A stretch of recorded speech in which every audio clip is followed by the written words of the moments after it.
What is up, Jabronis? JJ back here talking little college basketball conference championships. Sunday, March the 13th. Rough night for your boy.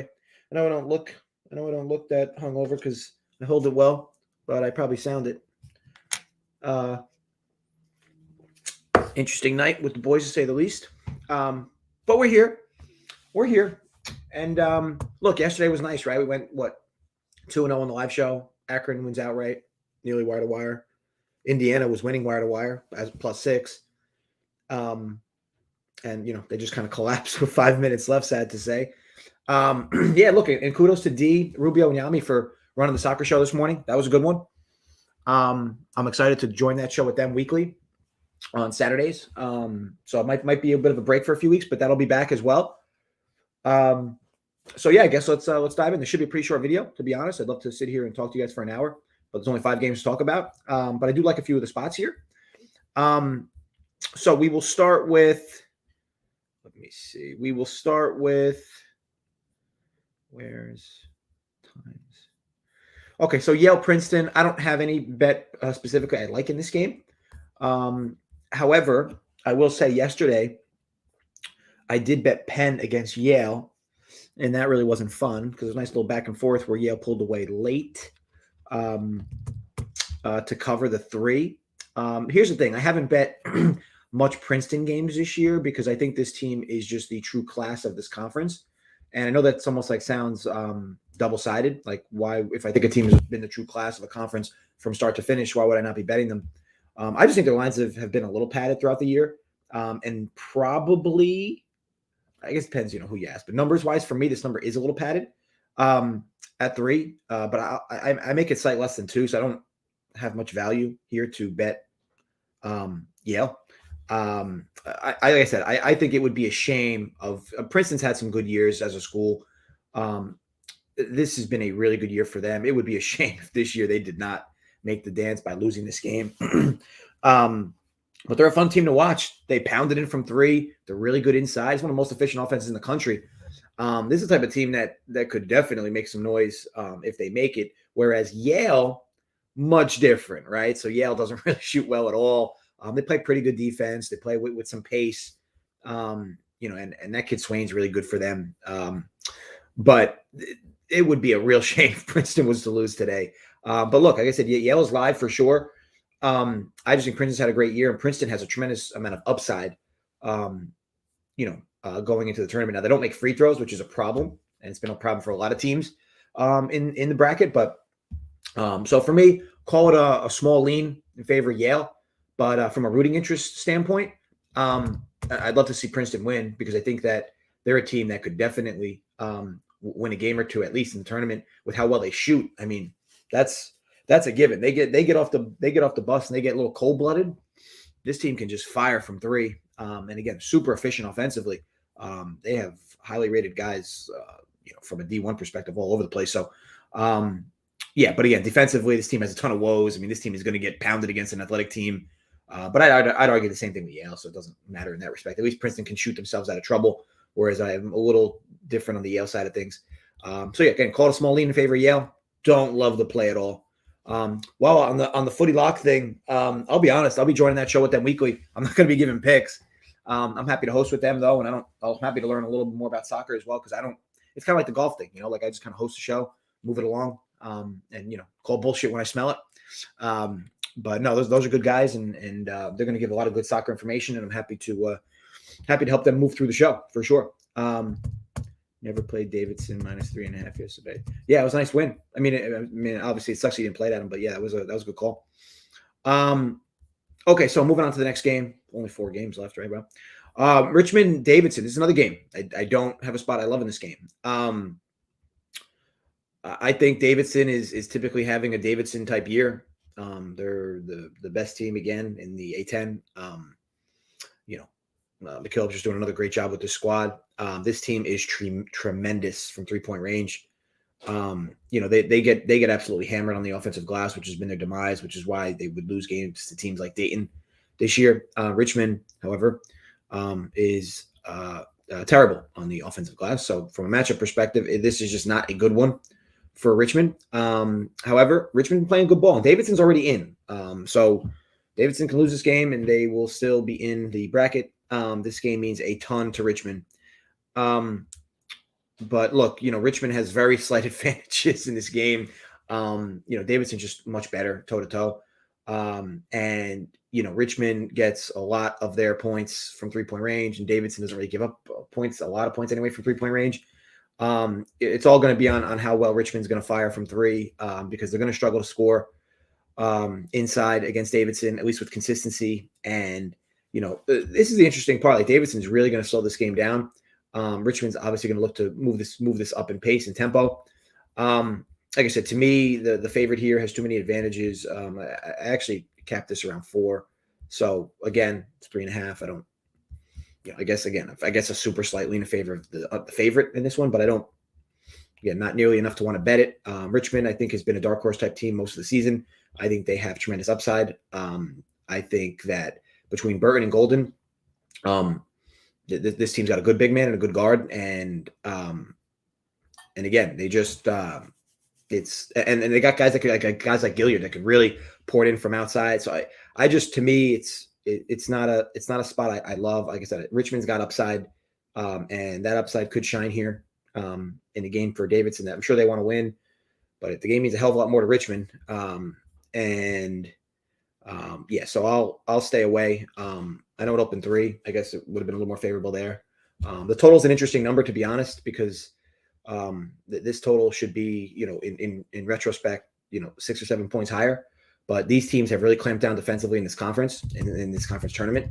You're likely going to see that here. However, the pace of this game should be pretty well. I mean, when Richmond's going to move the pace of this, and Davidson has no issue going up tempo with teams when they want to. Davidson plays slow when they choose to, but they have no problem running with teams if they want to. They remind me a little of broken down Kentucky in that sense. They're both Wildcats, no pun intended. But yeah, so call it a small lead in favor of the favorite here. But again, nothing to love from my end. Okay, so next one up. 1 second.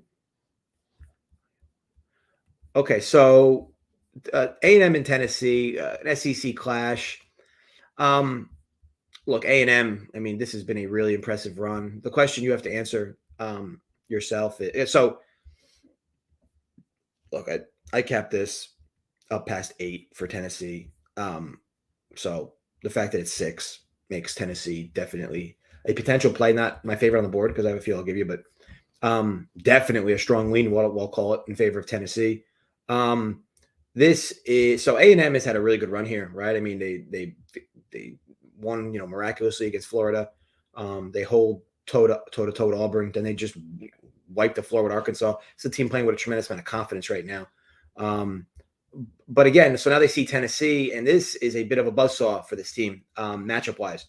I don't like this matchup for A&M. I don't like I just don't think it's a good one on any front. I mean, they went toe-to-toe with Tennessee for I guess a decent part of the game earlier in the year, where the game just rocketed up to like a 170 total. Tennessee was just getting so many easy baskets. Look, A&M has had a great season, and A&M will be dancing. And look, I've always been a Buzz Williams fan ever since his Marquette days. And then I know he went to, I think, Vatech as well. I've always liked Buzz Williams. I think he's a good coach. Typically, Buzz Williams teams, though, shoot really good from 3. This is a really unique team for Buzz Williams standards because they're really good in the offensive glass and they draw a tremendous amount of contact. The problem is in these games, like the refs let them play a little more, right? And look, Tennessee, the way A&M gets to this game is that A&M is going to have to absolutely dominate the boards and find more ways to the free throw line than Tennessee, which is possible. But A&M is also super handsy on the other side. And A&M is also super bad on the offensive glass or defending the offensive glass. So there's just a lot of strengths that meet each other, and Tennessee is just favored in most of them. So yes, I understand this A&M team is coming in with a tremendous amount of steam and confidence. But again, I look at this as a game where Tennessee is just so much more athletic than this team. And they got so many easy baskets, and A&M shot really well, scored 80 points and still lost. again, if you're A&M, you can ride momentum here and play with a confidence game and do well there. To me, this is a spot where you would probably want to back Tennessee in. I don't love the number at 6, but that would be how I would go to look for it. Hey, Chris, wish you the best of luck on the Spiders. I think I think they're live. Their upside is super live. I think that Dayton's a much more disciplined team and Dayton's a much more athletic team. But Richmond has upside, and they can between the way they move the ball and swing the ball around and get Bolden involved underneath. This team's good, and they can definitely. I don't want to say steal win because it wouldn't even be that. They could definitely beat Dayton outright today. Yeah. I mean, I wish you the best of luck because I think that they're definitely live. Okay, so last 2 games, and fret not, I do have a play in both of these. So the the Memphis Tigers versus the Houston Cougars. Memphis, right? This team is a scary team coming into the bracket. They will be in the tournament regardless. They've had a great year under Penny Hardaway. They are getting fully healthy. I can't express enough how much DeAndre Williams means to this team. They are a whole different team with him on the Houston side. Houston has had a tumultuous year of injuries. Sasser is one of them. And again, the fact that this Houston team is super good on the offensive glass, they do need shooters that can help in that regard. Not having guys like Sasser are hurt. They certainly don't help the situation.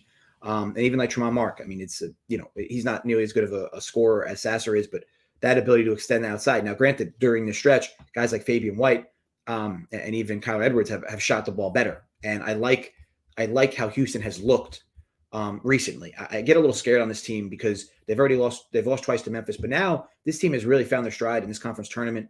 And the confidence looks back. And again, this team is super long. They make things very difficult for opponents. Now, Memphis just rolled this team twice, and Memphis is a very athletic team and definitely has their skill advantages. I do believe they got a little bit of help from the whistle, definitely in the last one they played. And look, in a game like this, I'm sure Memphis wants nothing more than win this game. However, I think you're getting such a soft line with Houston here at this 3.5 number. I just think you're getting everything is correlated into it being what it is now. And you look at it, I think these two teams met a few weeks back. The line was, I think, Memphis plus 3.5. And that game was in Memphis. Now it's a neutral game, and the line's still 3.5. And then when they played in Memphis, I think Houston was like minus 10, maybe 9.5. There is just a lot of correlated line movement here to extract value from in favor of Houston. And again, for me, it's all about Houston shooting. When Houston played Memphis these last 2 times, and Memphis doesn't play like very good defense. I don't know how much you guys watch Memphis or not. I know that they rank high in KenPom, but they let a lot of loosey-goosey things happen on the defensive end. Houston has just been unable to have guys that can knock down jump shots. This Houston team is not built like they were last year, where they had I can't think of the good 3-point shooter's name from last year. I mean, obviously Sasha was on that squad, but they also had what's his name? Quentin Grimes, maybe. Yeah, I think it was Grimes. So between Sasser and Grimes, and they just had guys, and even Giroux, right? Guys that can just pour it in from 3, and that makes them so much more dangerous because of the fact that they're so good on the offensive glass. So you got to protect the offensive glass, but you can't let them swing because the guys are going to get open looks. What I like recently they've been shooting the ball much better. I think that, like, even yesterday, so they bang in 11 threes, shooting 38% against Tulane. And sure, Tulane's a bit of a pushover, but to me, it doesn't. This team is starting to get confidence shooting from outside, and even like a team like Cincinnati, where they end up shooting 3 for 13 from 3, and it doesn't matter. They still find ways to win by more than double digits. Sorry about that. So ultimately, I think overall, this is just a really juicy spot number wise for Houston at 3.5. And I think that, again, I know it's not an easy bet to make because you just look at all the numbers and maybe it's just not a good matchup for Houston, but I've watched the games. I mean, Houston's making a bunch of tough shots, which is fine. They're a talented bunch. Houston was missing easy shots. I feel like that should come to a head today. And it's a small number. And again, so I think you're just getting a bunch of things in all the same direction in favor of one side. And to me, it makes Houston minus 3 a really good play. So Houston minus 3.5 versus Memphis. Let me see. Where did I get that? At DraftKings. Okay, so one more game to touch on. So Iowa Purdue. So if you guys remember, I mean, yesterday, it was nice to go 2-0 on this live show. One of the bets was Indiana +6, and they were, of course, winning wire to wire over Iowa and didn't, which was, annoying because I like this Indiana squad and I felt like they had all the upside in the world to win this tournament.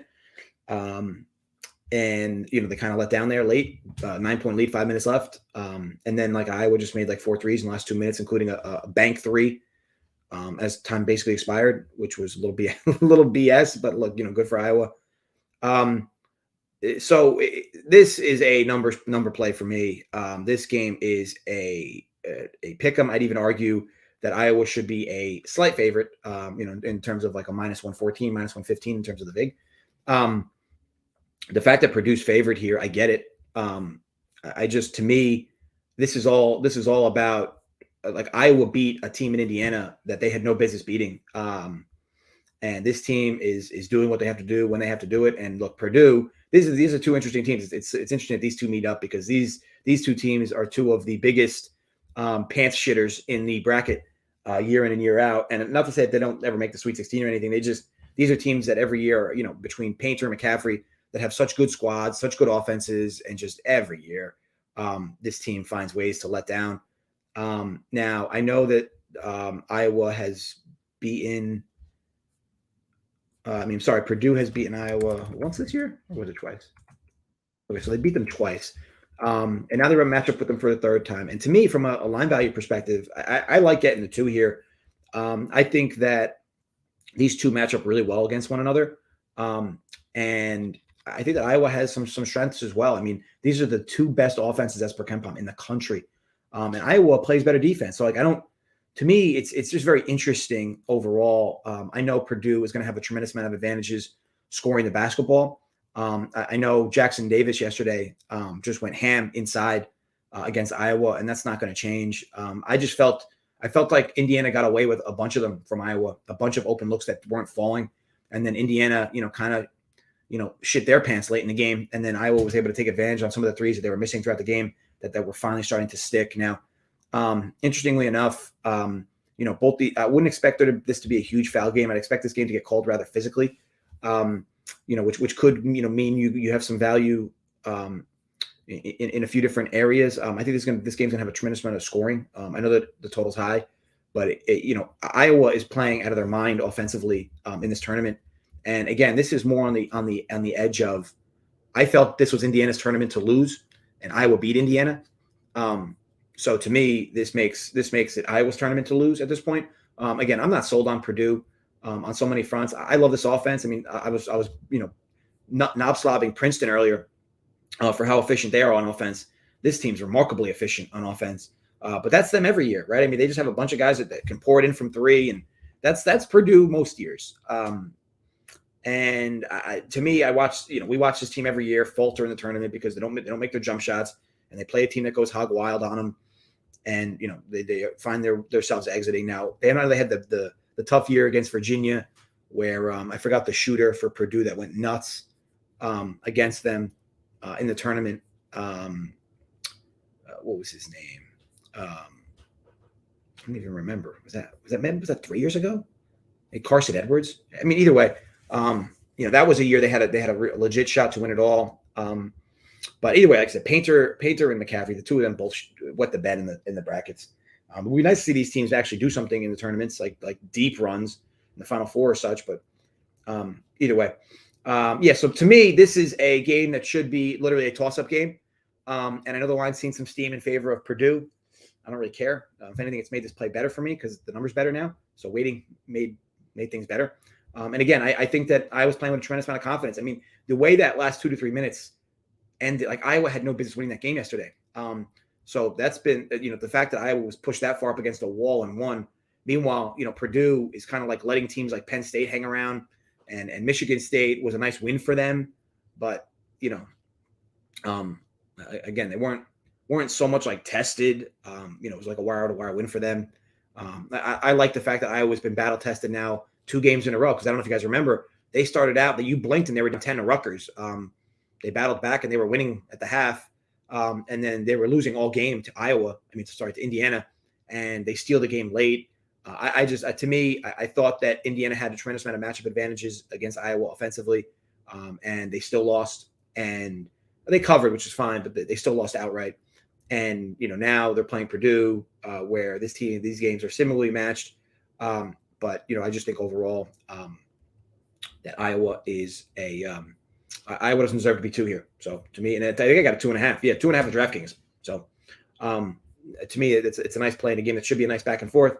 So yeah, give me Iowa plus 2.5. Or I already bet it, but for you guys, that's a DK versus Purdue.